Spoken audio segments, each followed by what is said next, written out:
క్షణికావేశంలో జరిగిన ఒక గొడవ నిండు ప్రాణాన్ని బలి తీసుకున్న సంఘటన సంగారెడ్డి జిల్లా అంతరం గ్రామంలో చోటు చేసుకుంది. దీనికి సంబంధించిన వివరాలను సంగారెడ్డి డీఎస్పీ సత్తయ్య మునిపల్లి పోలీస్ స్టేషన్లో వివరాలు వెల్లడించారు. గ్రామానికి చెందిన ఇస్మాయిల్ ఈ నెల 11న పొరుగువారైన విజయరెడ్డి ఇంటి పక్కన మూత్ర విసర్జన చేశారు. కోపంతో విజయరెడ్డి వీరారెడ్డి సాయంతో ఇస్మాయిల్పై దాడి చేశారు. అడ్డుకోబోయిన ఇస్మాయిల్ కూతురుపైన దాడి చేశారు. వెంటనే ఆలియా బేగంను స్థానిక ఆర్ఎంపీ వద్దకు తీసుకువెళ్లి చికిత్స అందించారు.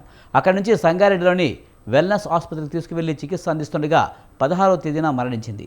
దాడికి కారణమైన విజయరెడ్డి వీరారెడ్డిని అదుపులోకి తీసుకుని కోర్టులో ప్రవేశపెట్టామన్నారు. దానికి బాధ్యులైనటువంటి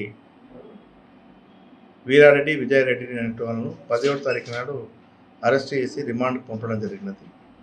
దీంట్లో అక్కడ చిన్న సంఘటన, అప్పటికప్పుడు జరిగిన కొన్ని పరిస్థితుల ఆధారంగా ఆ ఇద్దరు వ్యక్తులు మొహమ్మద్ ఇస్మాయిల్ అనే వ్యక్తికి గొడవ జరిగింది. మధ్యలో తండ్రి మీద దాడి చేస్తున్న కారణంగా ఆ అమ్మాయి మధ్యలో పోయి ఆమె గాయపడి ఆ విధంగా చనిపోవడం జరిగింది.